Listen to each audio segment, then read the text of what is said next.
And other than this washing, ma'am, I would ask the person to report to You the can't do emergency it, Nikhil. With you.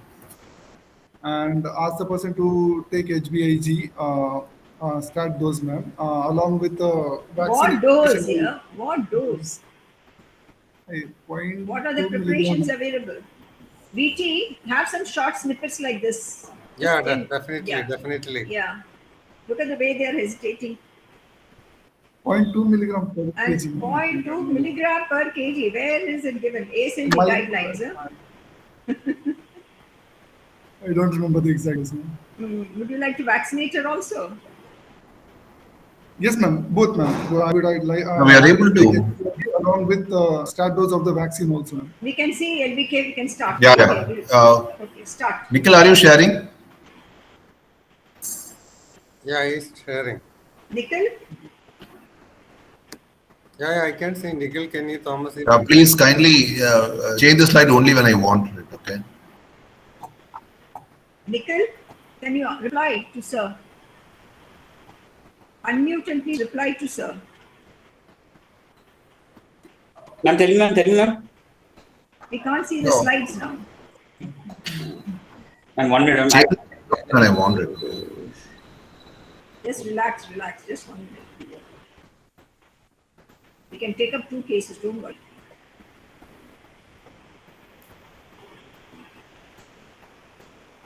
So your thing is you will give her a shot of HBIC in the dose of 0.06 ml per kilogram body weight. It's very awfully expensive. There are intramuscular and intravenous preparations depending on whatever it is, irrespective of the vaccination status. First, give the shot of the HBIC, okay, and Okay. vaccinate and send the sample. Yeah, shall we go to the case? Can you stop with this? And Yeah. whoever is sharing it, kindly share it once when I wanted it to change. Okay. So who is taking up this case? Vivek, I think. Sir, I'm on the sir. Okay, start Vivek. Okay, summary. 26-year-old female, housewife, post LHCS. Don't interfere with the slides, Nikhil, now. Just hold on. Yeah. No, that is by ignore using tablet. You can't actually coordinate. Can you just share it now? Yeah, just. Yeah. What should I do? What should I do? Those things will go if you press escape.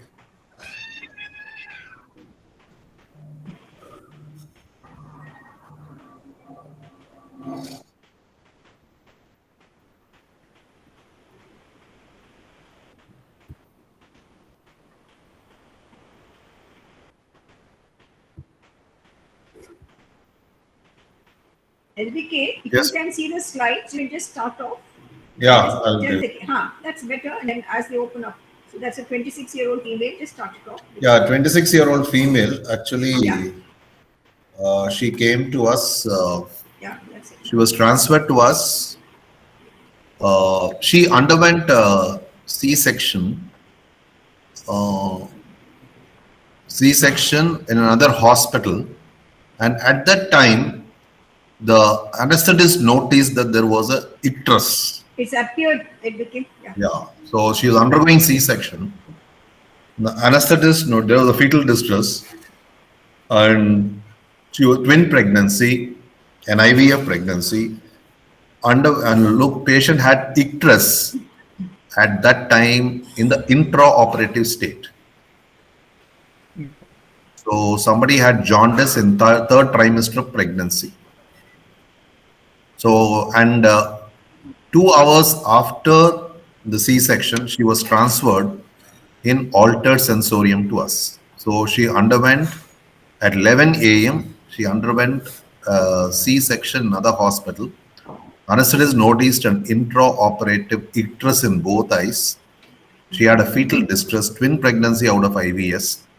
2 to 2.5 hours later, she transferred because she had altered sensorium, tachycardia. This is why she was transferred. And they did a check the bilirubin and it was 5.6. So she is in your. So how do you go about this patient at this point in time? She has come to your ER. So what is the historical details you ask the attenders? Significant history right now, sir, is twin pregnancy, IVF, uh, and development of Notice interest during during C-section. Yeah, yes, sir. historical details you would like to do. So obviously we are managing a patient jaundice complicating pregnancy. Pregnancy. 2 hours later after C-section, she develops altered sensorium. Altered sensorium. This is exactly, she's still in our hospital. She was admitted 3 days back. So, in the background history, sir, I would like to know if the relatives are aware about the development of icterus before since how many days before the delivery she has developed icterus. So what is this? The historical questions you'll ask the relative is number one. Onset of jaundice, sir, if they are aware. Did she have a prodromal symptoms? Yeah. Did she, correct. What you said is, did they notice any jaundice preceding the Onset of C-section? Yes, sir, yes. C-section, number one. Number two. Second, any prodromal symptoms in the form of fever, malaise, body ache, Agreed. Prodromal symptoms. nausea, vomiting, which could be indicative of acute viral hepatitis, which the No, patient no, just tell me the history. One is prodromal symptoms. Number three. and any history of jaundice in the past, sir, like before the. This is the first pregnancy. Okay. This is the first pregnancy and there is no history of jaundice in the past. No history of jaundice in the past. In the Vivek, in the present history, what all questions will you ask? What are the questions you will ask? Yeah. Third trimester, jaundice, patient has come with, say, after C-section and altered sensorium. No. History of. The one you said is prodrome. Yes. Did they notice any jaundice prior to the onset of this problem? Yes, sir. Third, previous history of jaundice. Now at this point of time, Any complementary alternative medication or anything that the patient has taken in the last trimester? Not likely. No? okay, agreed. Any other important history? Just keep the causes in mind. Causes of jaundice and This is third third trimester. trimester. Yeah, that's all. That's your DD. Pruritus, I would like to ask. Very good. Did she have any pruritus during the onset of at the time of pregnancy or from the second trimester, indicating? Intrahepatic cholestasis of pregnancy. Very good. So pruritus across CAM is also okay. Then anything else? What would you ask for AFLP? Abdominal pain. AFLP, ma'am, in this case, if the jaundice is very recent in origin, just before the delivery, ma'am, we can consider possibility of. What questions will you ask? I'm asking you the history. They're asking only the I'm history. asking about the history. Patient is in ER, emergency room. Per vaginal bleed, to rule out HELLP syndrome and eclampsia also, sir, we will rule out What at this stage. questions No, will no, you ask? questions you ask me. Don't tell me rule out and all. What are you? See, I'm asking you what is the history you'll ask. Patient is lying down with a jaundice, post C-section, altered sensorium. Your registrar is saying you want to take the history from the relatives. Agreed prodromal symptoms. Agreed CAM. Agreed any pruritus. History of headache, sir. Any history of eclampsia or pregnancy-induced hypertension. Hypertension, headache, retroorbital. Because eclampsia, this thing. Eclampsia, onset of eclampsia, sometimes or presence of eclampsia can correlate with eclampsia-induced or pregnancy-induced, eclampsia-induced liver dysfunction, Yes, sir. which you can come as an AFLP or a HELLP. HELP. Then, supposing will you ask for any history of severe abdominal pain? Abdominal pain. Pain. Abdominal pain, most important. Right-sided severe abdominal pain can be seen in acute fatty liver disease. If they develop any hematoma. Any other? Can she have an obstructive jaundice? What is the commonest cause of obstructive jaundice in third trimester of pregnancy?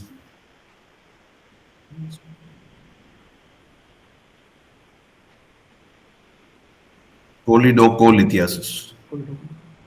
So did she have any severe abdominal pain or cholecystitis? Okay. So apart from jaundice, medical causes of jaundice, one of the commonest causes of other jaundice which can come either in the second or third trimester can be choledocholithiasis. No, she could have had a severe abdominal pain, fever, chills. She could have given just saying paper and then they could have done this. And acute Bhatyari, no? Acute Bhatyari. Acute And any abdominal pain can also indicate an acute Bhatyari. Bhatyari.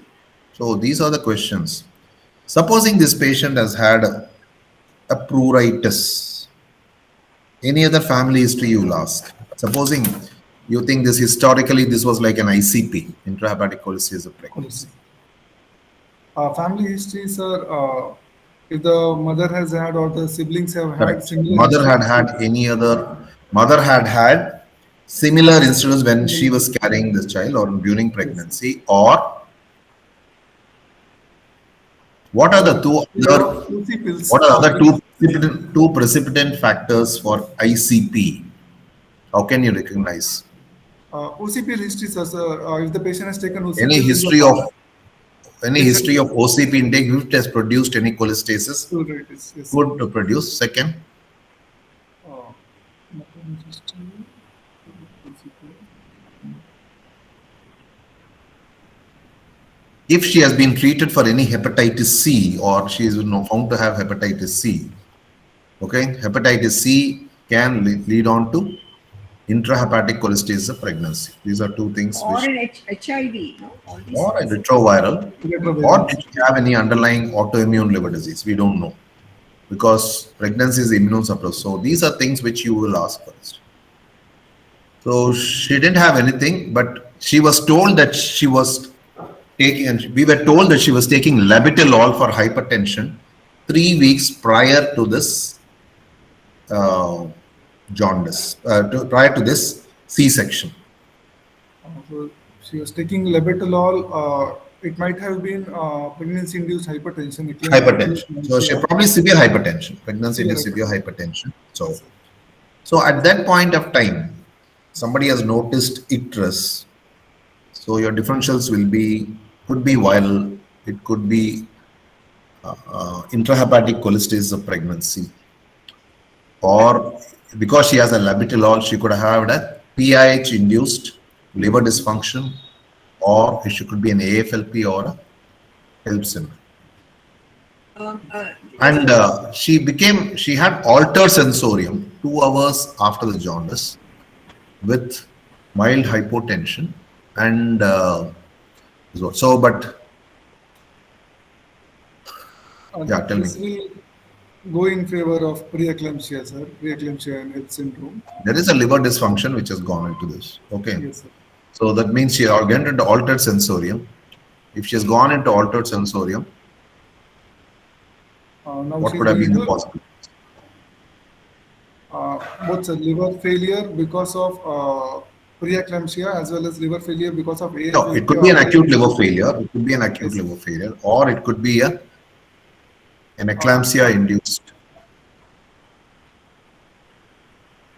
What are the things which would have made her altered sensorium in this patient? One is acute liver failure. Number 2, Intracranial bleed, sir. more than the bleed, they're very prone for cerebral venous thrombosis. So these are 2 things that they would have gone to an altered sensorium. So she was brought with an altered sensorium, but there is no history of PCOS. She had IVF treatment. There was no complementary active medicines. If she has had into ALF after C-section, obviously she has worsened after C-section. So which are the conditions which will worsen after delivery in pregnancy inducing jaundice?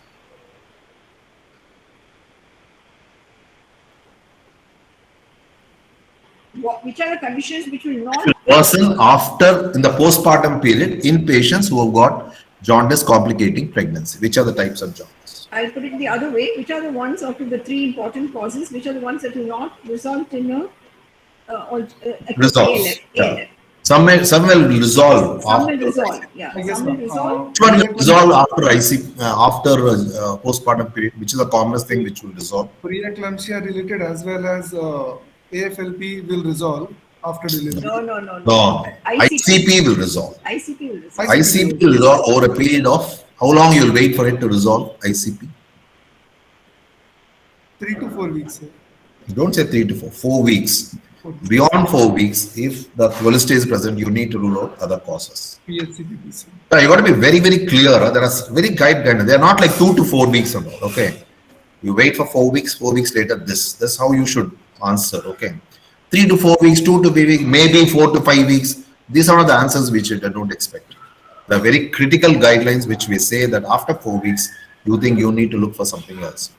So, which are the things which can worsen in the postpartum period? Preeclampsia related, sir, immediately postpartum period, they can worsen, sir. AFLP can worsen. Number AFLP 2. can also worsen, sir. AFLP comes, HELP can worsen. Which is the viral hepatitis which will worsen after postpartum? Hepatitis E. If you are having anybody coming with jaundice in pregnancy, you should check for this one. Okay. Okay, next slide, please. No history of GI. No history of GI or liver pathology in family. No addiction, mixed diet. Next slide. Next slide. On examination, patient was conscious but confused. BMI of 28, pallor was present, icterus present, with a pulse rate of 130 per minute, blood pressure of 100/60, afebrile, no signs of liver cell failure. Just a word here. This IVF, sometimes many of these gynecologists, obstetricians, they continue some of these drugs to maintain the fetus, and we had patients who was on progesterone for 3 to 6 months and behaved like an ICP. And the procedure itself may be one of the causes for an acute viral hepatitis transmission, no? So I see when they put them on the IVF, they put on a lot of progesterone. Progesterone. Yesterday, I saw a lady who had 6 episodes of jaundice Exactly. during progesterone, and withdrawn jaundice goes away. Yeah. So they came to me all the way from Tanjore. I said, you just can't take this because every time she goes into acute hepatitis, Yeah. but resolves. And she said she can try and then have a pregnancy. I said, you'll have problems. So this is what can happen with progesterone. Just remember. So this lady was confused. She had tachycardia. BP was only 100/60. She was in altered sensorium. She was icteric. We didn't obviously see any liver salient means we didn't find any patients with chronic liver disease. Yes. So basically, this is patient has got jaundice complicating pregnancy indicated, and she is obviously worsened after a postpartum period. Sent with, if you have a jaundice and altered sensorium, it straight away becomes is it acute hepatitis, acute liver injury, or acute liver failure? Acute liver failure, sir, because of the altered Acute liver sensory- failure, possibly she is encephalopathic, but we should always rule out some other cerebral cause in this case. So she's positive. So in that case, the causes which can we always think it could be anything with eclampsia-induced liver dysfunction, HELP, AFLP, and HEV. HEV virus, which has caused HEV. ALL. Okay. When she came out of the ER, her sugar was 45 milligrams. Classified. 45. So what is your thoughts on this? AFLP. Both, sir, in the acute liver failure caused by whether it is because of preeclampsia or because of AFLP, both can present with The true, okay, between HELP and AFLP, which causes true liver cell failure? AFLP, sir. Correct. So when you have a hypoglycemia and have this sort of thing, it could either be AFLP or it could be hepatitis E induced, or if she has taken a can with this thing. So these two things, which will think. So the true liver failure is born. So you are anticipating this, and patient was shifted to the intensive care unit. Can I have the next slide? On examination, per abdomen was distended, surgical dressing seen, no organomegaly, no free fluid, CNS, no flaps, respiratory system, normal vesicular breath sound heard, CVS system, S1 and S2 heard. I thought the liver span was normal. There's nothing to suggest a chronic liver disease. So this is distended. There was no ascites, and she had no flap, but she was definitely in grade 2 to 3 encephalopathy. So what do you want to do next? What are the investigations? So she is in the ER. So what you're going to resuscitate her with fluids. I will start with IV She's got fluids. tachycardia. So list out the investigations you will do in this patient. Complete hemogram, sir. Will you do an ultrasound abdomen? Yes, sir. So when you want to do a quick ultrasound abdomen, what are things you want to look for in this patient for ultrasound abdomen? I would like to see for the liver surface, sir. If it is AFLP, Liver surface is normal. steatosis will be features of steatosis can be seen in AFLP, sir. Steatosis, okay. You're saying steatosis in AFLP. Yes, sir. What will be the size of the liver in AFLP when you have steatosis? Increased, sir. Hmm? Increased. Increased, sir. The only fatty liver which is normal or small is acute fatty liver pregnancy. Go back to the NEJM article on liver disease and pregnancy. So this is what I think you should know. Okay. So if you see a normal liver with a fatty liver, and then this is probably is a fatty liver pregnancy. Okay, you do an ultrasound. So you want to look at the fat. I'm not interested in fat. What else you want to look for in this patient? Then we will look for the biliary tree, sir. Any Yeah, we should look for a cholelithiasis and choledocholithiasis. Cholelithiasis. And madam was telling what is the other acute liver failure, which is a vascular disease in the liver, which can come as acute liver failure. But yeah, sir, we'll also look for the You look for a hepatic vein, any hepatic vein thrombosis or something. Okay. That's very important because you should have a quick, if you have a hepatic vein thrombosis, then the best thing is to start off an anticoagulation as far as possible. So this is why you look for a liver. And sometimes you can get a choledocholithiasis, and all this could be choledocholithiasis. But she was afebrile and she didn't have any pain. But we need to look out for choledocholithiasis and cholelithiasis. So okay, so we have done the ultrasound here. From the emergency, we got the ultrasound. No cholecystitis, no choledocholithiasis. We had a fatty liver, but the normal size of the liver with fatty liver. Okay, so the only fatty liver which can be always be small, sometimes be small in patients with acute fatty liver pregnancy. Okay, what other investigations can you list out so that I can go and find out what they have done for you? She was anemic. Liver function test. So you want a hemogram, liver function test. Liver function test.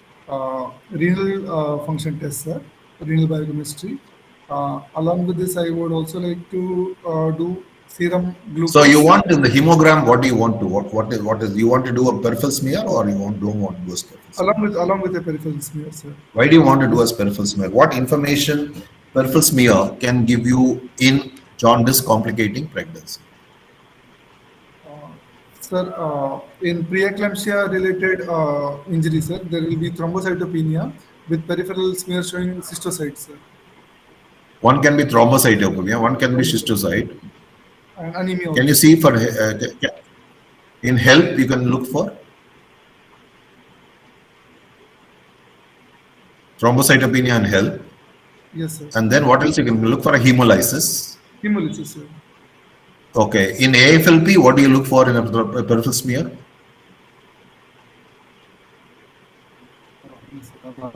Giant platelets. You can get giant platelets in AFLP. That's very classical in AFLP. That's what we should know. Can we have those investigations, whatever we have done, please? So, CBC showing a hemoglobin of 9.3 gram per deciliter, mean corpuscular volume of 83, total count of 20,000 with neutrophils of 80%, peripheral smear showing normocytic normochromic anemia with an INR of 3.3, LFT showing bilirubin of 10.1, direct 8.2, SGOT, SGP of 78 and 145, and ALP of 308 and GGTP of 30. So the ALP is elevated. So with this, no. This LF, there is a PTINR is prolonged.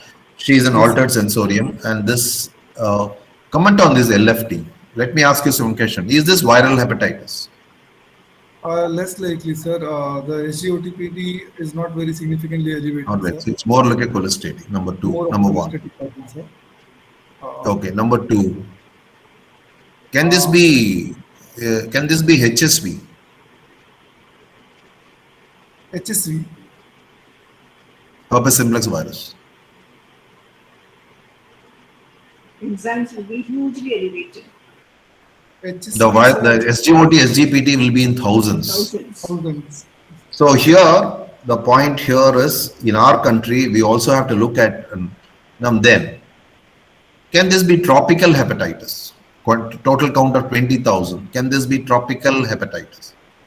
Can this be malaria? Can this be...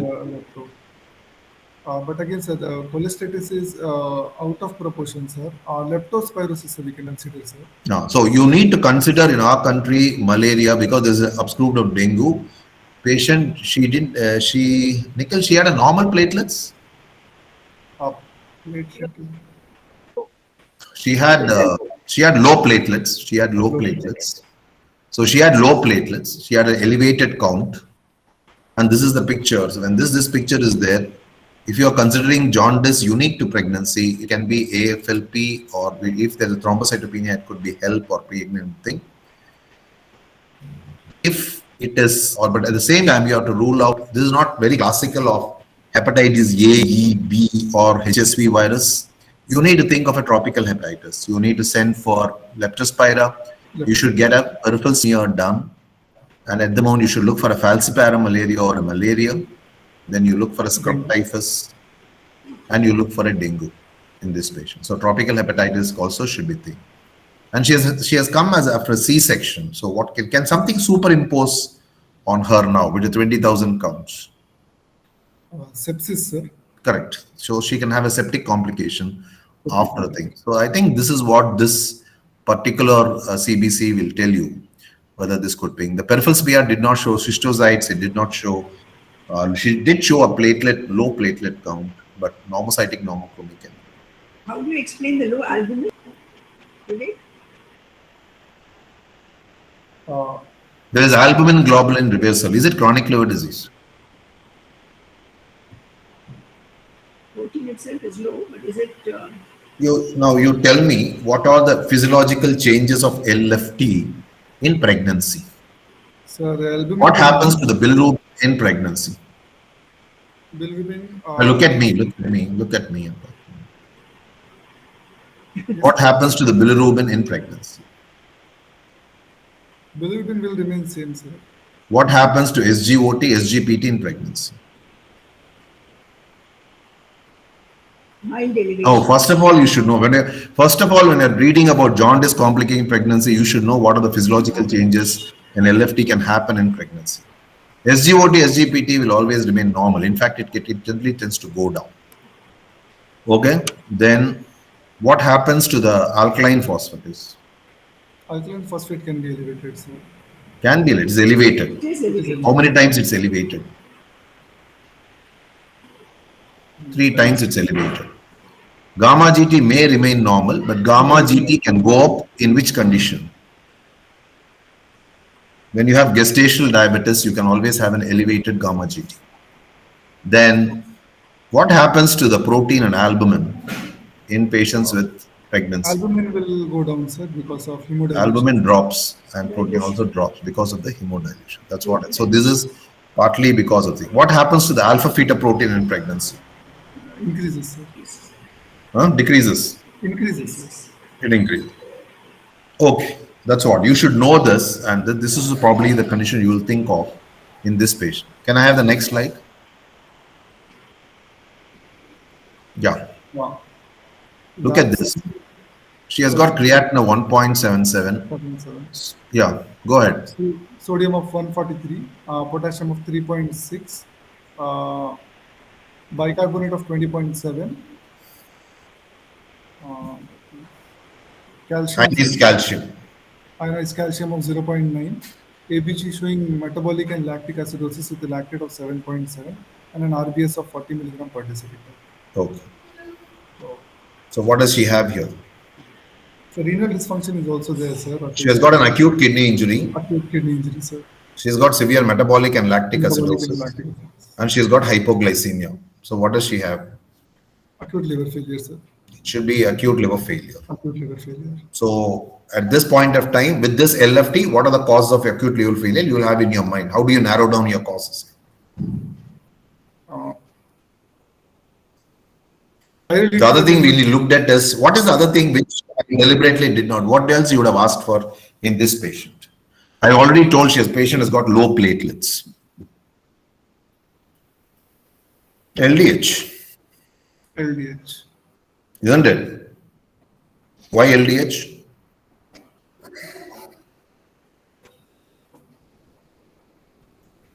What are your differentials you told me?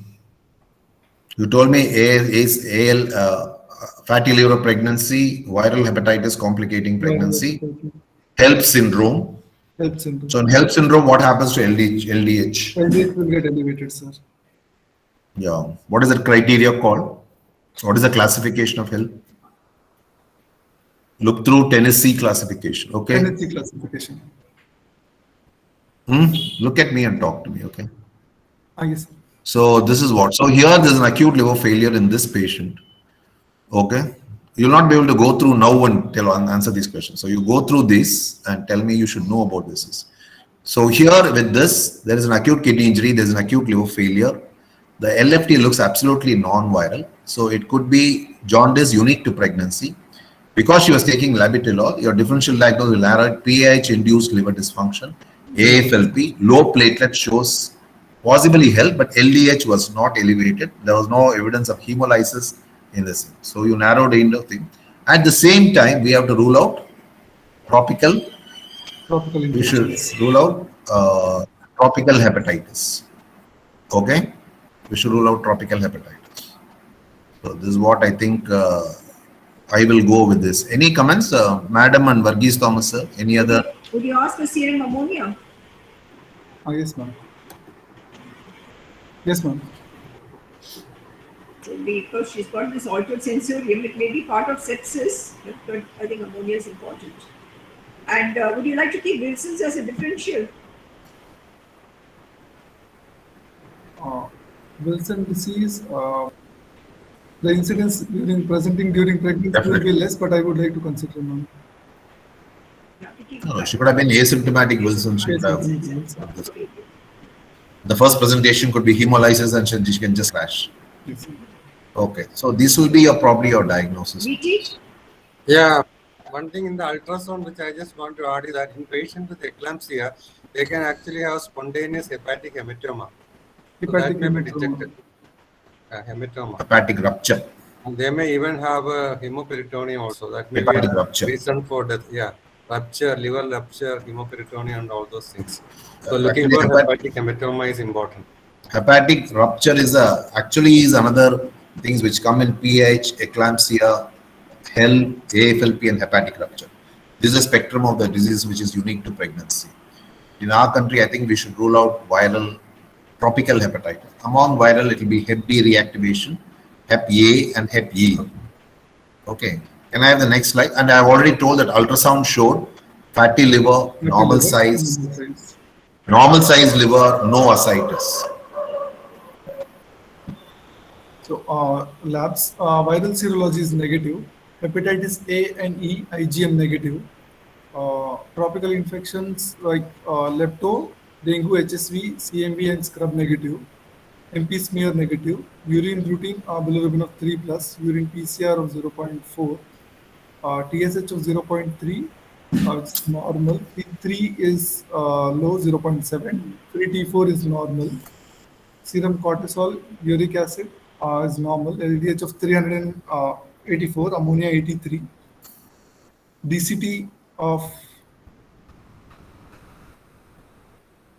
DCT is weak positive. ANA profile awaited.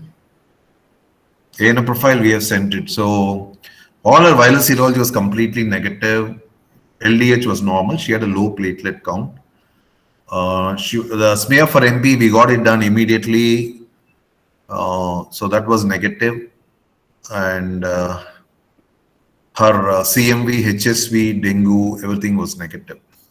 She didn't show any active hemolysis. So probably what we are dealing with. Ultrasound did not show choledocholithiasis. Ultrasound showed a fatty liver. And this did not show there was no hepatic vein thrombosis in this patient. So we are dealing with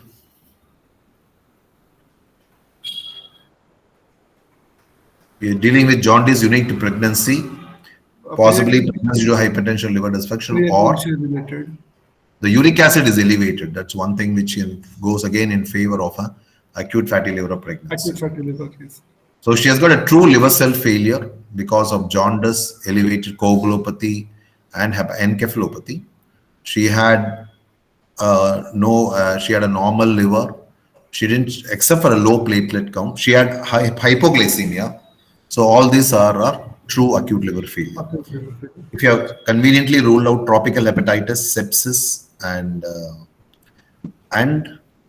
if you have ruled out a viral hepatitis, then it boils down to what's your diagnosis in this?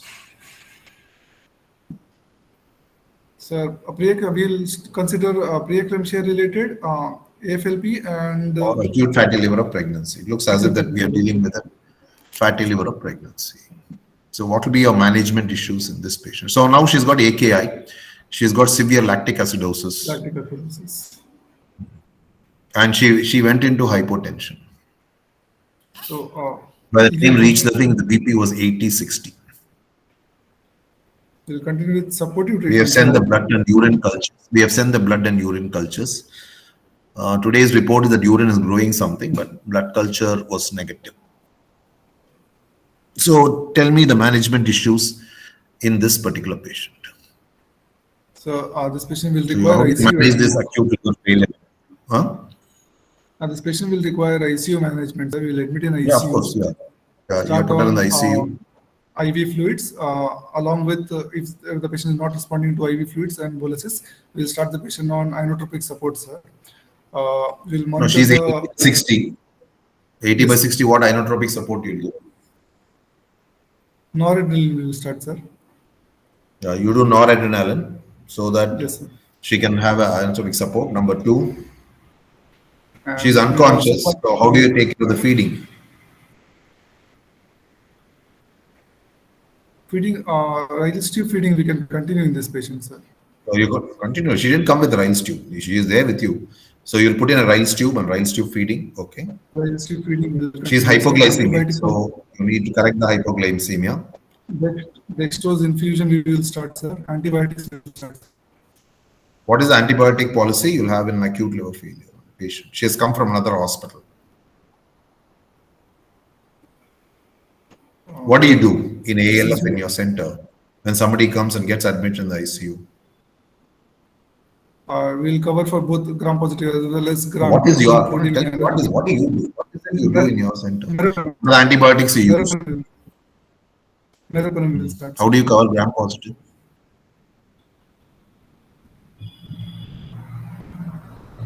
No, what do you do, doctor? Tell me what do you do? You should be seeing the AL level.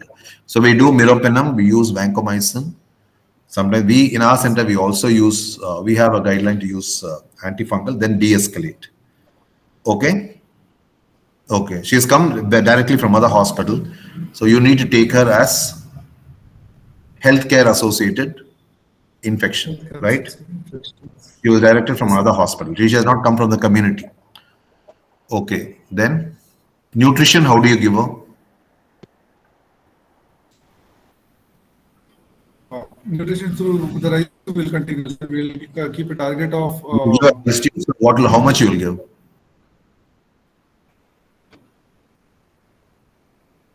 $35 kilo. How do you decide how much you kilo can give? calorie. Huh? Sir? How much? How do you decide? How do you decide to alter the Ryle's tube feeding in this patient? You may start with a low caloric feed, go about 20 to 30 ml per hour, but at the end of the 4 hours, you will aspirate and see what is the amount of aspirate which is significant for you to alter it. If it's more than 300 ml, okay? More than 300 ml, you need to. So you take care of the enteral nutrition. You either you take it with the NG feeds, you teach her the thing, you give antibiotics, anti-coma measures. Acute liver failure, what else you will give? Try to maintain a target sodium of What else? 145 to 150, sir. What is it, 145, 150? Sodium, sir. What is 145, 150? Sodium, sir. Yeah. So how do you maintain sodium with 145 to 150? 3% sign we can use. How much sir, you will give? At 10 ml per hour, sir. And we'll try You ought to tell it. me what you're doing, doctor. Don't do this. Tell me how much. You do at 10 ml per hour to maintain a sodium of 145. Okay. Then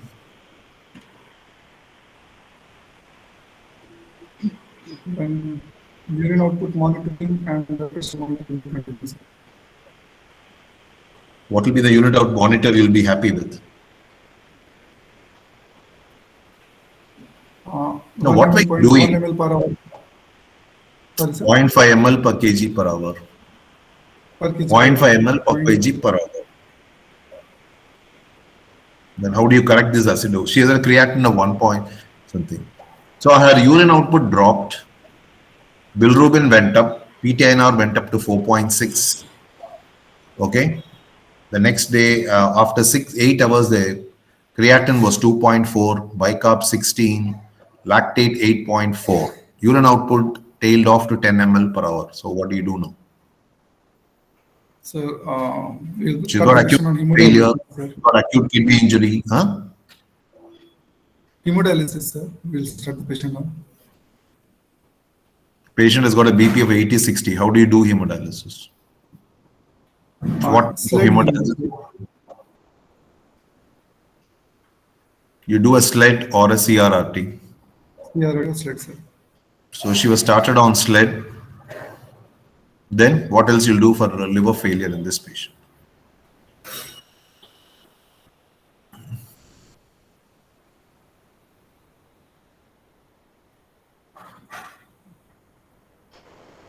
Can you hear me? Yes, sir. Can you hear me? What can you do for the liver failure?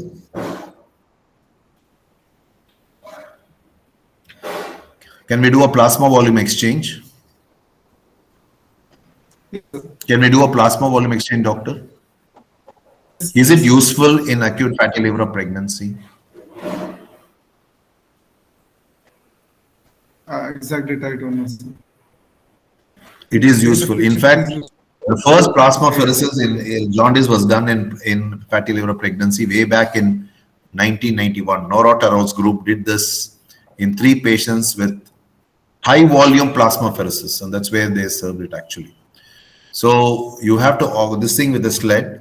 How many hours after CRRT a SLED you can start a plex? You should know. After 6 hours, we SLED was over, and then we did a plasma volume exchange. Okay. So the management will of an AFLP postpartum will be like any other acute liver failure.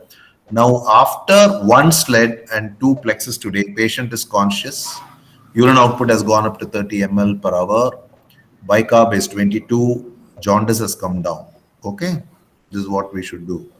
So what are the complications you will anticipate in a patient postpartum in AFLP? So AFLP, they have delivered, and jaundice, they have handed over to you. So what is the complication you will anticipate in this patient? You will always tell one specialist, one of your colleagues to be ready.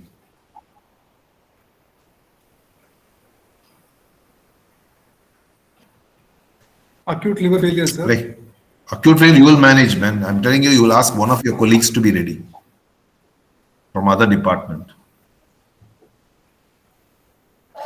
What is the complication they can develop in this? We always tell them, I have taken over AFLP. She has undergone a delivery. She's undergone a C-section 2 hours back.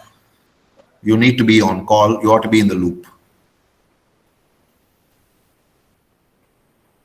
No, sir, I don't know. Postpartum hemorrhage. They can have a dramatic postpartum hemorrhage, which can never respond to any of these measures. And what do?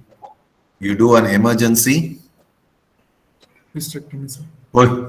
uterine artery embolization. You'll chop off his uterus in 26-year-old. Yes, sir. So you're going to keep this uterine artery embolization. This is something dreaded you can have. Yes, And then when you are plexing these patients, be careful. Two things can happen. Sepsis can happen. Second thing, the wound bleeding can happen in these patients. Okay. So this is what I think you manage. So the management of AFLP is AFLP presents like any other acute liver failure. The management is exactly the same, but except here, you will have a dramatic postpartum hemorrhage, and you should always keep your interventional radiologist in the loop, saying that anticipating, then you go and do a bilateral uterine artery embolization. You will save a lot of them. Many of this thing don't work. Actually, we try to give, nothing works in our place. We have not seen anybody thing, but we always do a bilateral uterine artery embolization in these patients. So learning, any other slide is there? Next slide, please. Next slide. Yeah. So the learning objectives in this case is, first, you should classify the jaundice complicating pregnancy. Know very well about ICP. What is the management of ICP? So whenever somebody is an ICP, when do you decide to deliver the child? What is the importance of serum bile acids? Does ICP is a benign disease, or can it have a maternal and preterm morbidity can happen in ICP, severe ICP? Okay. The second thing is, you should differentiate it between a viral hepatitis, and if it's hepatitis E or HSV, they carry a very, very big mortality. And how do you recognize HELP versus AFLP? In AFLP, we always put, what is the criteria you will put for AFLP? It's called the Swansea criteria. And you have 12 criteria for AFLP. Please go through that. This, if anything more than 6, it fits into AFLP. So we had a confusion whether it's a HELP or AFLP. Here, the Swansea criteria was 8 out of 12. So we diagnosed this as AFLP, but you have to have an expected management on this one. Added complications after a C-section in AFLP can sepsis, and number 2, dramatic postpartum hemorrhage, which requires an intrauterine mobilization. Okay, kindly know about what is the pathogenesis of AFLP. Okay, and what is the genetic abnormality? It comes with a male kid, this thing, 3rd trimester, all those things. So please, and the most commonest cause of jaundice in pregnancy is viral hepatitis. And in patients, and if you have a jaundice, obstructive jaundice, most common cause will be a cholelocholithiasis. So you should know all this, and please know all the physiological changes of LFT or other things in pregnancy. Okay, so this is a classical case of acute fatty liver pregnancy, which rapidly deteriorated after a C-section. But right now, and all the features of an acute liver failure like coagulopathy, altered sensorium, jaundice, hypoglycemia, high lactic acid, acute kidney injury was the. So when you have an acute kidney injury and an acute liver failure, if there's severe acidosis, try to first manage the acute kidney injury and correct the acidosis with either by a SLED or CRRI. 4 to 6 hours later, you can do a CRRI will go on for 72 hours. CRRT will go on for 72 hours. But after 6 hours, you can put another line and then do a transplant.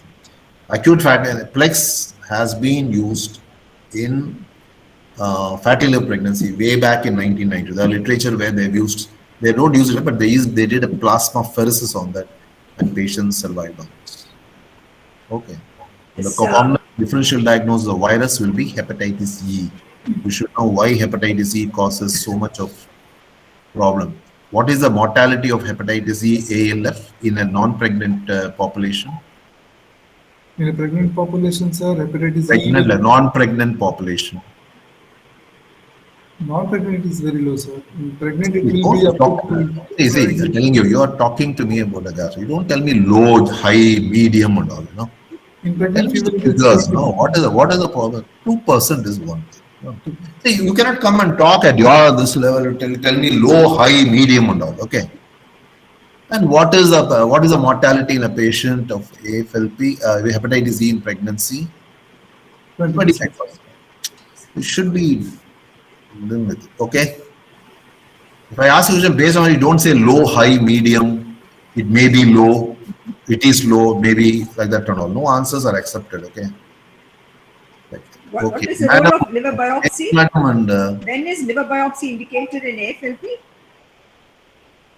This patient, this is postpartum, but supposing she was in the third trimester, she had an acute abdominal pain, and you, is there any role for a liver biopsy? Yes, Oh, when? If not. No, ma'am, generally not required, ma'am, for the diagnosis. Because most of the time, if you're clinical unsure and of the biochemistry, diagnosis, yeah, you only when No, you're it's not unsure, required. totally unsure. No, sometimes you may be in a soup where you really do not know what it is. And there may be a role, especially when you have to terminate the pregnancy. termination of pregnancy. That is important. Termination of the pregnancy. Termination of pregnancy, then the obstetricians are always With worried. this, yeah, correct. A If she has mother- come in the third trimester, you have to terminate the pregnancy as early as soon as possible. possible. As soon as possible. But with a caveat that they'll all can deteriorate postpartum. Postpartum, exactly. And this thing. There, a liver biopsy may, because they may just ask, why did you terminate? So then you have a diagnosis with you, and you know the consequences of the postpartum. Postpartum. That is important. You cannot say that this thing important, but and as I told you, coagulopathy can worsen, postpartum hemorrhage can worsen, and you need to be very, very wary about all these things. Otherwise, even before you shift, they'll bleed and bleed to death. Because once they start bleeding, they get into a cycle of DIC. So here, actually, her fibrinogen was little low, but her Ward Miliband factor was 800, ferritin was 2000. So basically, she was an ALF with a microangiopathic thing. It's all because of AFLP. So now she's doing very well. I think tomorrow I should shift her out from the ICU. So these are the reading objectives in this patient. Varghese Thomas sir, any comments on this? I think you have covered almost, I think you have covered everything. Everything related to pregnancy and jaundice, especially in the last trimester. I think all learning points have been taught. So it's a good discussion, good case. Should we stop with this LVK, or we want to take up one shot? We can take up one short case. One shot, yeah. Let's take one shot. Ritu? Can we have this next slide, please? Just take this as a short case. Yeah, who is presenting? Ritu. So I'm presenting, sir. Okay. Ritu. So this 43 patient is, yeah, go ahead. Read the- Short case, 43 for half an hour we'll discuss. Okay, so 43-year-old male, manual laborer, presented with complaints of epigastric pain since 2 days and vomiting since 2 days. Yeah, go ahead. Now, what do you want to know? What do you want to know? I'll give you the information. So I want to know the character of the pain. Very severe epigastric pain. Any for history 2 of days. radiation? Okay, radiation to the Radiates back. It radiates to back. Uh, Severe vomiting. Yes, sir. And It radiates to back. He was not able to really sit up. He is not able to say whether on bending forward he has relief of pain. okay, and is the pain aggravating with meals? Is the food He was not able to aggravating? take the meal. Actually, he was vomiting. So, what is the importance of vomit? If somebody is vomiting and has epigastric pain, what do you ask them? So, Has the vomit relieved pain? yes, sir. Which vomiting relieves pain? Which pain will not get relieved with vomiting? If the patient has gastric or peptic ulcers, then the Duodenal ulcer, gastric ulcer. If you have a duodenal ulcer with an obstruction or a gastric outlet obstruction, you may have a pain. Pain may get relieved with vomiting. vomiting. Or if you have any other hollow viscous obstruction, like a proximal small bowel obstruction, the vomiting may get relieved with pain. If it is not getting relieved with pain, pain not getting relieved with vomiting, what are the causes? First, I would like to consider like acute pancreatitis because it's not getting Pancreatic pain will not get relieved. Number 2. Any bowel ischemia, mesenteric Excellent. ischemia. Mesenteric ischemia will not get relieved with pain. Biliary pain. Biliary pain will not. Supposing you have a gallstones, it will never get this thing. So one is this vomiting, epigastric pain, diffuse pain. Okay, next. What is the other history you want? whether there's any associated jaundice or any Before jaundice, any for cholangitis. vomiting. Did he have any hematemesis or melena? Finish off those important symptoms then, okay? You go to jaundice, jaundice will be taken. Here he is vomiting and he's got severe abdominal pain. The pain is getting is diffuse abdominal pain, mostly in the epigastric radiating to the back. And vomiting is not relieving the pain. So it could either be pancreatic, biliary, or ischemic. So any associated hematemesis, associated melena with these patients. Next. Constipation, obstipation, to rule out any partial or Any complete bowel abdominal distension, any abdominal distension. So associated abdominal distension or any constipation or obstipation. Okay. obstipation. Then Okay. for history for etiology, sir, for the any history of ethanol intake or any history of NSAID intake. He has no history of NSAID intake, but he has been taking ethanol. And I think that, can I have the next slide, please? No, the card. But I think he recently took some ethanol. He had a binge drinking. And he had ethanol. Ethanol intake was there. He never had similar history in the pain, and there was no other comorbidities like diabetes or hypertension. But he was having, recently had a binge drinking. He was known to take intermittently some ethanol consumption and then this one, pain. Okay. Next. Personal history, no significant family history. Alcohol user, last drink 6 months ago. No, but he did have some drink. He did have some drink recently, and that's why then he developed an abdominal pain. So there was no NSAID intake, there was no GI bleed, and he is a non-smoker. Any history of similar complaints previously? No similar complaints in the past. And you asked for history of jaundice. There was no history of jaundice. So 43-year-old man, recent alcohol intake, severe diffuse epigastric pain radiating to the back, not relieved. Not relieved with vomiting. No history of jaundice. No history of any NSAID intake. Okay. So differential, sir. First, What is it? differential diagnosis, acute pancreatitis, probably ethanol induced. Yeah, probably correct. It could be an acute ethanol pancreatitis. Then never rule out, never keep always an ischemic bowel in your differential diagnosis. What will be the difference? What will be the, when you palpate the abdomen, acute pancreatitis or in ischemic bowel, what will be the differences? In acute pancreatitis, there will be guarding, sir. Abdominal distension, guarding, tenderness. In ischemic bowel, what will be the examination findings? There can be on auscultation, there can be a bruise, sir, if there is a... Of the times you want. Just come with ischemic bowel, you won't even allow you to touch the early ischemic bowel, late ischemic bowel present. So if there is no gangrene, the abdomen can be actually soft. So when you have a soft abdomen sometimes, but if the patient develops a gangrene in the bowel, then he will develop all features of peritonism and peritonitis and guarding against. Guarding will be there.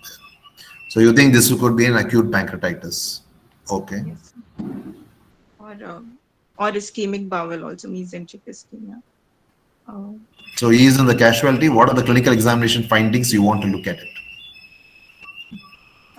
First, I want to check his vitals and assess how much is the volume loss. He had a tachycardia of 140, blood pressure of 110/70.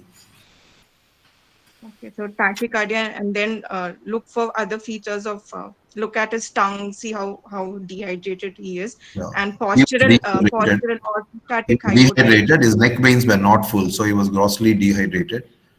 And what do you look at the abdomen? For Cullen sign and Great Turner sign. How often you have any- seen great Cullen sign, man? Come on.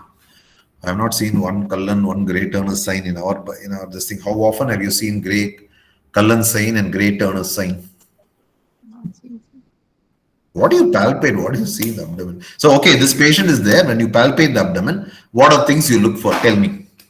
So first I will check if tenderness is there. Then he can have guarding, and also I want to When you check are if guarding, what is that? Where does your hand go next?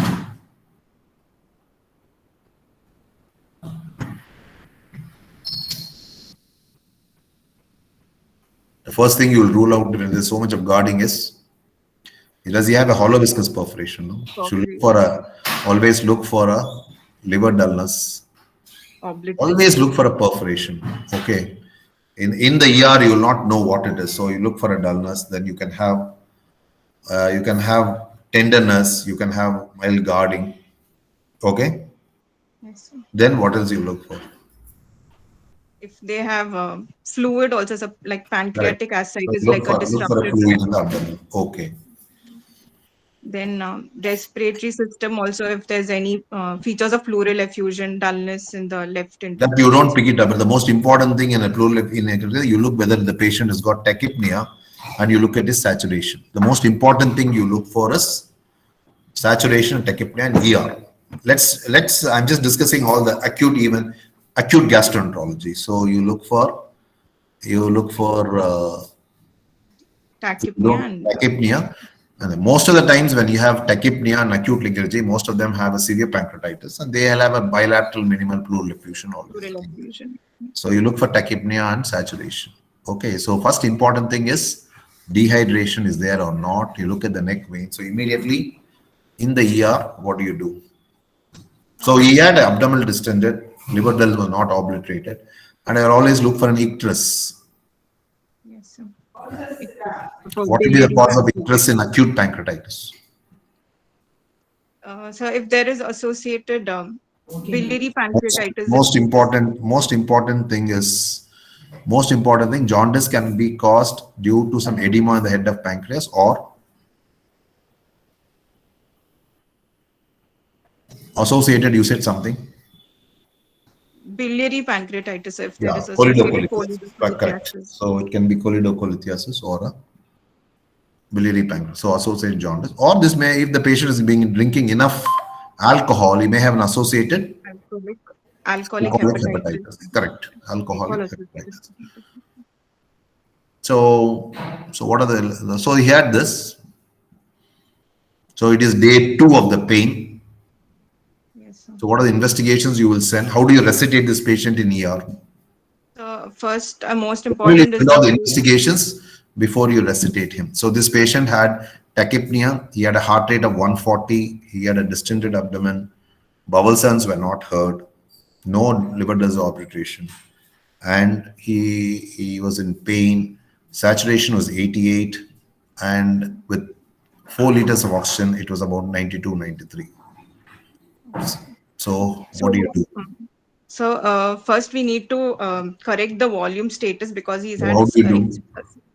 So there are the 2 protocols. One is the aggressive and non-aggressive. And the aggressive we Here give is a patient who's got 140 dehydrated. yes, sir. So around 4 to 4.5 liters in the first 24 hours, or 20 ml per kg bolus of ringer 20 lactate. to 25 ml boiling just go at least about first 1 hour you go at about nearly 2 liters, then 4 to 6 liters per day Yes. in the first 48 hours. Why do you need this as recitation? So to first replenish the intravascular volume because there's extensive third space loss. So what will happen if we don't do it? Why can't we do it at 100 ml per hour, 75 ml per hour?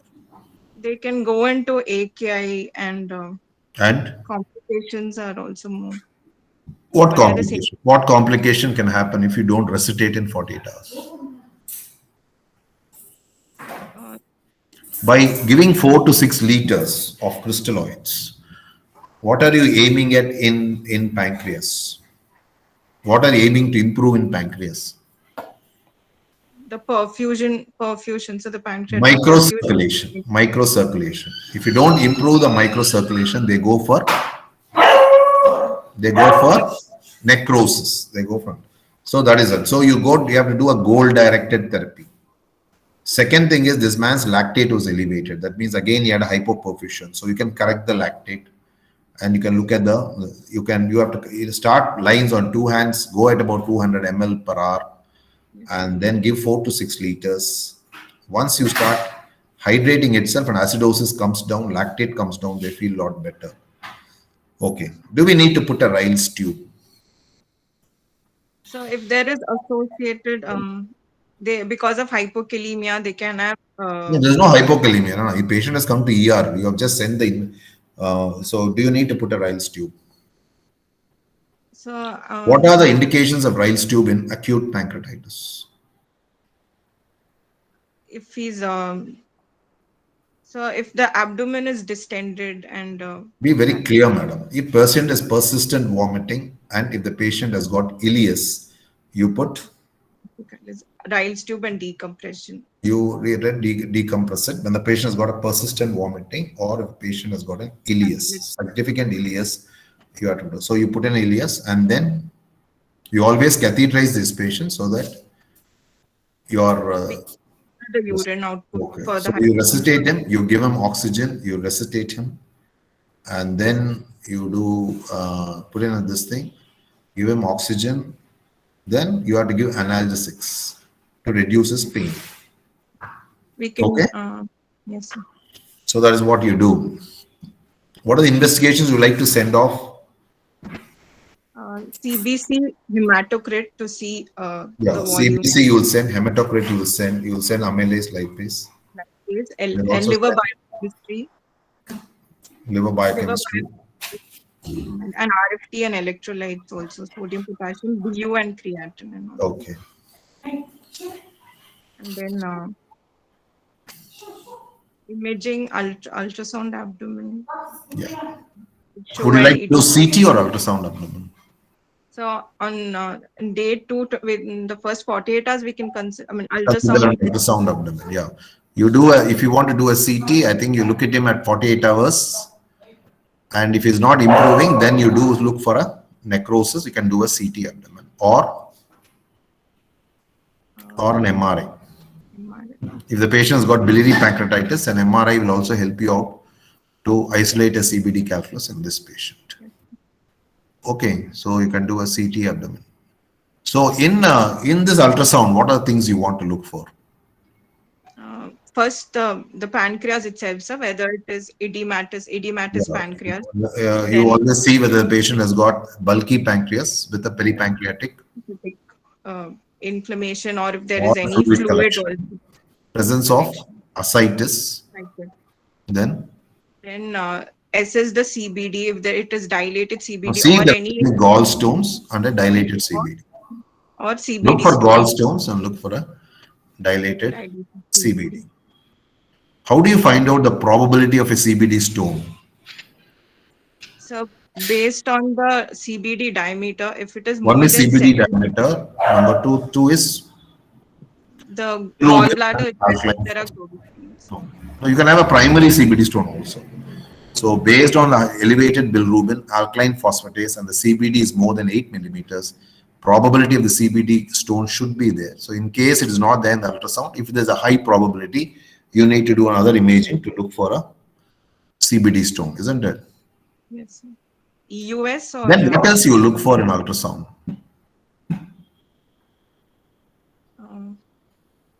Pain is not subsiding much even after a good analgesic, and you have hydrated him and all. Doppler. You always do a Doppler. What do you want to look for that? If there's any splenic vein thrombosis, which is you extended. You need to look for a vascular thrombosis, portal vein thrombosis, or a vascular or a splenic vein thrombosis associated with acute pancreatitis. So that in that case, you start them on anticoagulant, low molecular weight heparin. When so in this patient, he has come with a decreased urine output. So what will be your problem with heparin? It won't get cleared. So then we can try. We can't use. Sure that the renal failure is not too bad before you start thing. So that sometimes you may have to then use conventional heparin than a low molecular weight heparin in the presence of AKI. Okay. Yes, sir. So can we have the next slide? Can we have the next slide? Any role for antibiotics? Now, role of antibiotics. No, no, sir. There's no role for antibiotics in acute pancreatitis, unless there is an infected, unless there is You don't get cholangitis. infected collections unless you have cholangitis. Yes, if you have a Yes. cholangitis, Cholangitis. antibiotics induced early in acute pancreatitis, but there is no indication. That is what the Atlanta Shanti Swarup's guidelines come from American Gastroenterology Association, Mayo Clinic, but he himself agrees world over everybody starts antibiotics. Antibiotics. The real wide thing, most of them start antibiotics in anticipation that you're going to prevent an infected necrosis. That's what. But you are right, when you have a cholangitis, then you always start them on antibiotics. Any role for PPI? No role for PPI in acute pancreatitis. PPI may reduce the secretion, no? Bicarb secretion. So, especially when the patient is on feeds. If he's not on feeds, it's not required. So, and the role of somat. These are the questions that they ask, somatostatin to reduce the secretion and give rest to the pancreas. So, just read about these. Antibiotic, somatostatin, antifungal. These are some of the things. And some newer drugs that are being reported from India. What is that? The one Mohan Prasad and Philip Okay. So now you are in the ICU. He has been given. He was hydrated. He was given IV fluids. So what else you'll treat it? He's been drinking easily. He's been drinking so till he came down. Thiamine has to be added to prevent Wernicke's encephalopathy. Correct. So you read it, and you always look for in the hospital. Look for signs of. Say third day, suppose he becomes disoriented. Korsakoff psychosis. Wernicke's encephalopathy. Withdrawal, no? Withdrawal. He can have a simple withdrawal or a delirium tremors. So you need to get the psychiatrist on board and give him high dose of thiamine so that they don't. But you withdrawal, you manage them accordingly. So how do you prognosticate these patients? So, based on the scores, there What is scores do you look for? the BISAP score, where we look at blood urea nitrogen more than 25. We look at the Impaired BISAP mental- score and then the Apache 2 score and Ranson's criteria are Rance's criteria. Okay. done at day 1 and at 48. Day at 48. So please know all the criteria. Look at the BISAP. Look at this one. Okay. And at the end of 48 hours, what is the simple things will tell you that the patient can have acute pancreatitis? Clinically, on 48 hours. So whether the patient, Patient has has got acute persistent SIRS. The International Association of Pancreatic Pancreatologists says if you have SIRS at the end of 48 hours, you are still tachycardic, urine output is less than 0.5 ml, I think your blood urea nitrogen has not come down. If your PCV has not come down, patient is still tachycardic and he's getting this extra sequestration of fluid. That means you have to predict a severe pancreatitis. So at the end of the 48 hours, if you do have this, he's not improving, what do we do now? then we have to plan imaging. So consider CT abdomen to look for any complications. CT abdomen, what? CT, you want CT oral, CT, even oral, plain, IV or rectal contrast? Rectal contrast with IV. So both IV. You just do oral and IV contrast. You're looking predominantly at the parenchyma, if any collections, any necrotic. Yeah. So at the end of 48 hours, you kindly look at the SIRS, you look at the Apache 3 or Apache 2, look at the Ransons, and look at the Glasgow score. Okay? If these predict, the Glasgow is more than 8, Ransons is more than 3, you predict a very severe acute pancreatitis. Okay. So, so one is this thing, and 48 hours later is still then. What about the nutrition? Then we have to consider put an NJ tube and start NJ feed. NJ tube, nasovaginal tube, single lumen, bilumen, triple lumen. What do you do? What do you do? Single lumen. Patient will generally have ileus at the end of 48 hours. So how do you depress the thing? Single lumen, how do you feed and how will you depress? So you better put a triple lumen. Triple lumen. Triple lumen, you can feed into the jejunum. At the same time, you'll decompress the stomach. The stomach. How early you will start enteral nutrition and pancreatitis? So based on we have to assess the patient whether he feels hungry, he feels thirsty, and if bowel sounds are present or he's had a bowel This patient has movement. got severe pancreatitis. Will you wait for him to become thirsty? Then if you give him thirsty and hungry, you can give orally. I'm talking about the enteral nutrition. Enteral nutrition questions are this. Do you always require nasovaginal or nasovaginal and NG are same? Number first question. Answer me this question. Nasovaginal is preferred. So. No, both are equal. You can as well give both nasogastric and nasovaginal. The advantage of nasal triple lumen is you can simultaneously decompress the stomach. Okay, patient has no bowel sounds. Will you start enteral nutrition?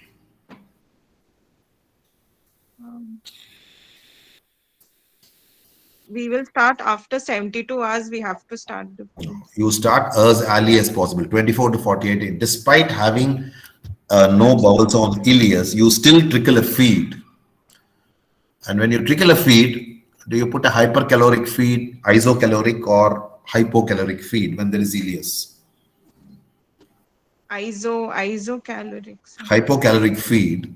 So you always give a hypocaloric feed when the patient has got ileus, and then you start off trickle a feed at 10 to 20 ml per hour. Okay. So you should always start them on days. Always trickle a feed. Why is it we should trickle a feed as early as possible? It maintains the gut homeostasis and prevents. It brings down the when you it's okay when you starve a bowel after 48 hours. What happens to the bowel? What happens to the villi?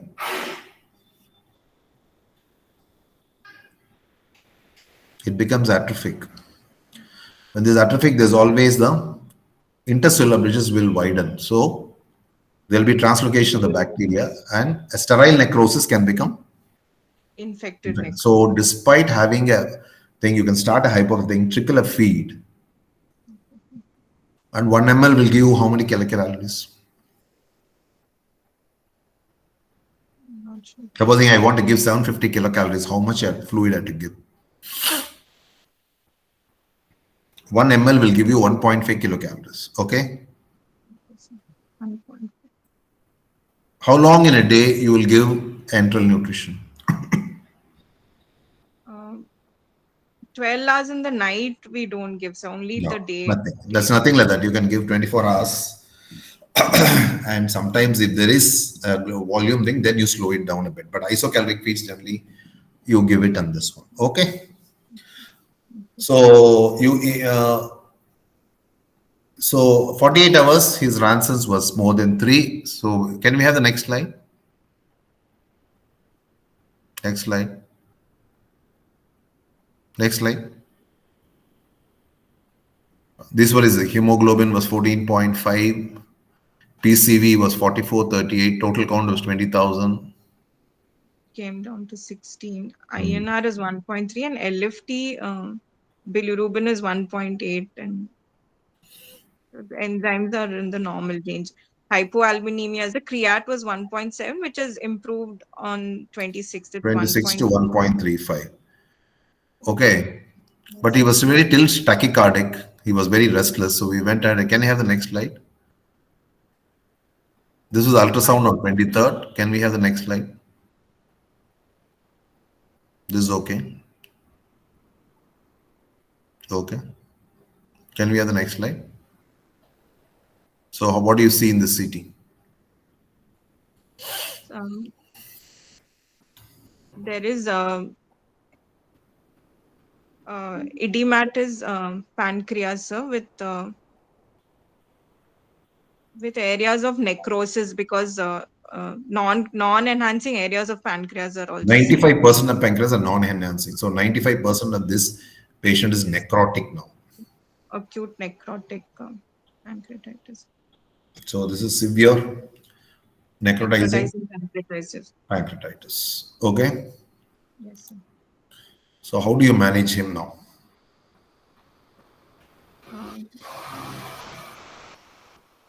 So it's still there are no gas bubbles, so it's a sterile necrosis.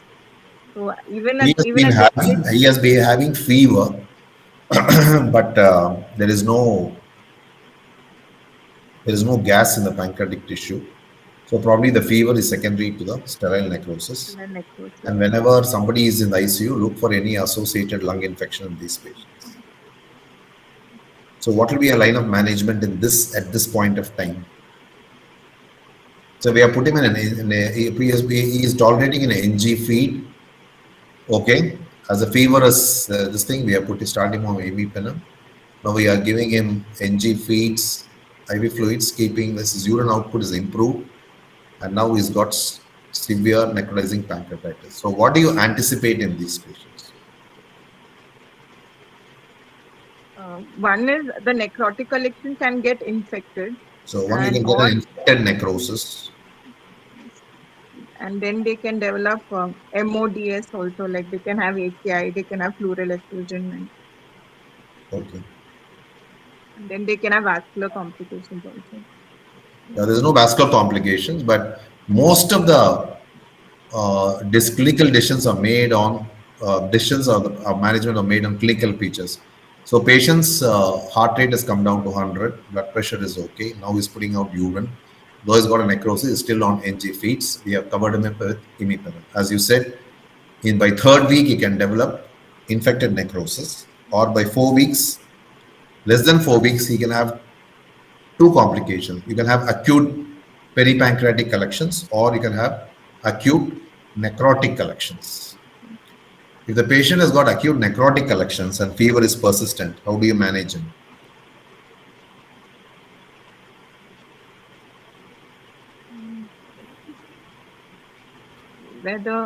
And slowly he's getting into organ failure. So then He became on 17th day, he became little hypoxic. Counts went up to 24,000, and there is a large collection in the paracolic gutter. And there is a large collection, so it's a necrotic collection. So how do you manage a necrotic collection? So because if it is less than 4 weeks, then maybe the radiological CT guided percutaneous drain. Yeah. Again, it's not the question of third week or 4 week. Again, I tell you, the management of acute pancreatitis is always clinical. So if his fever is getting into organ failure, is becoming hypoxic, I think we need to do a drain, percutaneous drain. The first thing is you can always do a percutaneous drainage of the, or if in your CT, if the pancreatic collection is abutting the stomach, what can you do?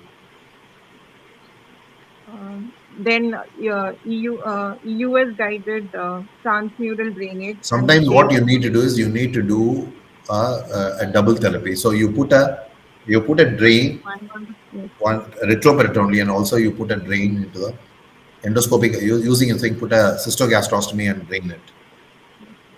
So when you drain, you have the options of using a lumen opposing stent or a plastic stent. You use plastic stent if the necrosis is less than 30%. If you use lumen opposing stent, you have this thing of more than 30%. Which is the modality which is best for necrosis? Ultrasound, CT, MRI.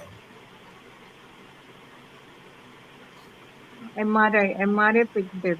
MRI picture. T1 image and T2 images. T2. No? Sure.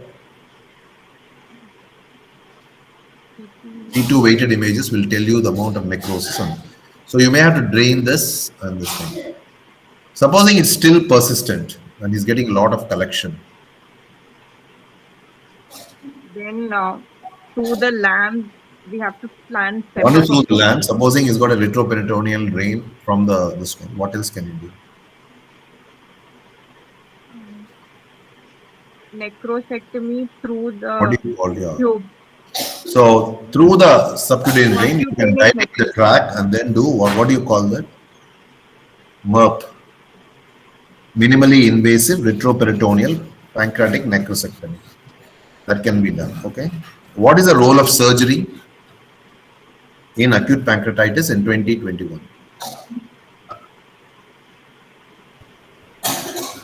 Patient deteriorates despite the endoscopic and the percutaneous. Most of them do well with the percutaneous this thing, and if they're not responding, the only thing is when you do it is if you say have a hollow viscous perforation, sometimes the necrosectomy can go on and encircle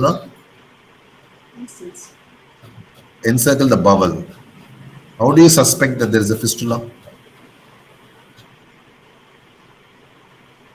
When your drain becomes feculent, that means there could have be an intestinal fistula. That's the time you go ahead and then do it. So the mortality is pretty high.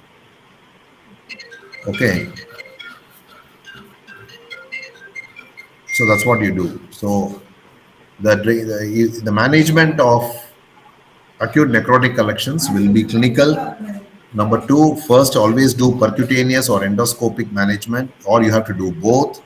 If the thing is then you go for a MERP, then only surgery.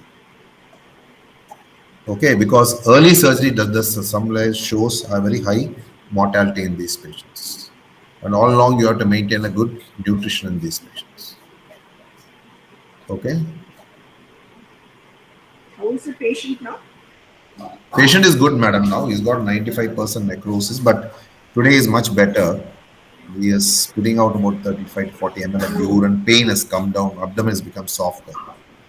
So here is that you should probably, the best guidelines will be British Society guidelines for management of acute severe pancreatitis. So you should know all the definitions. What is acute peripancreatic collection? Less than 4 weeks.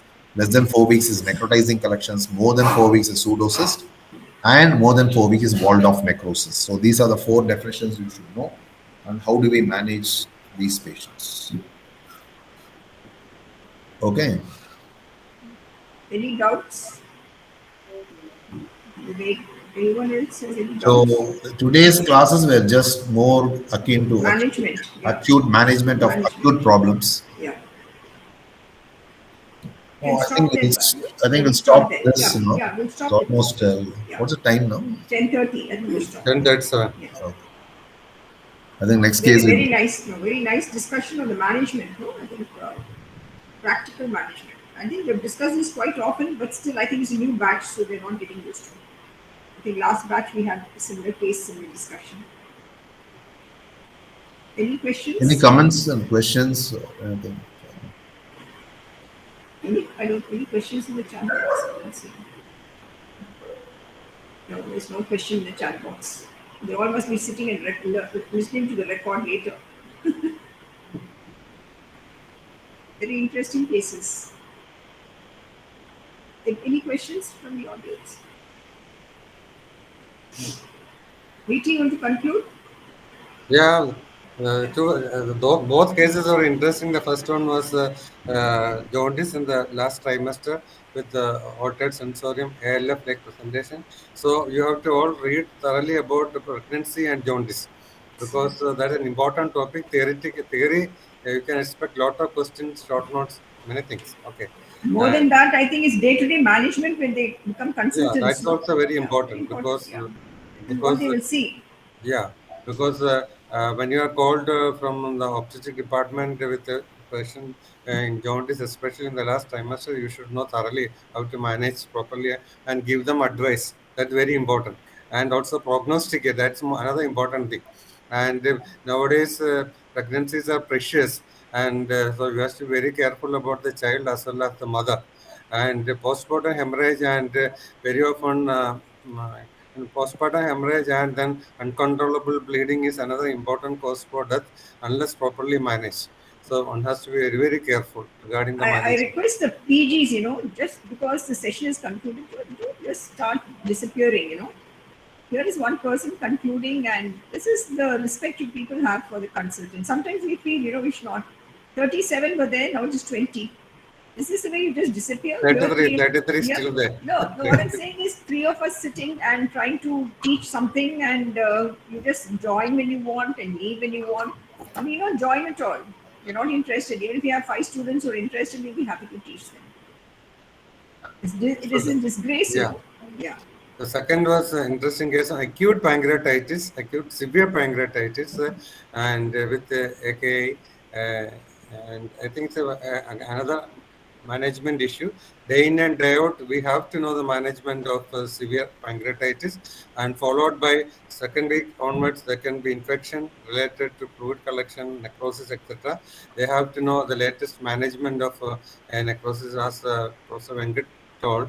There are guidelines which gives very clearly, and of course there are a lot of fashionable gadgets also available nowadays for endoscopic removal of necrosis, etc. Various stents are available which everyone will be knowing, the Nagy stent and Axial stent and all those things. So anyway, you should know all the names of the stent, etc., because they can ask you. So learn everything about acute pancreatitis, the routine management, severe cases, classification of severity, prognostication, assessment of severity, management of an ordinary case, management of a severe case, management of complication. I think everything should be. With these words, I conclude. It is a wonderful case. Thank you, Professor Venkatesan. Thank you, LBK, for Thank you, taking us through. Yeah. Thank you, sir. Done a Thank you, ma'am. wonderful job. Yeah. Thank you, Vivek, and thank you, Ritu, for participating. Thank you. Thank you. Somebody else could not take up the case today, no? Maybe 2 weeks later. Yeah. Vanilla. Yeah, we'll have one long case and this remaining case which have. This is also again an acute problem. You can take it up. Yeah. Maybe one long case and this case is a short discussion. Yeah. Okay, sir. Next week. Second Thursday. Yeah. Of next month. VT, Tuesday we have a session. Yeah, coming Tuesday we have a session and long case discussion.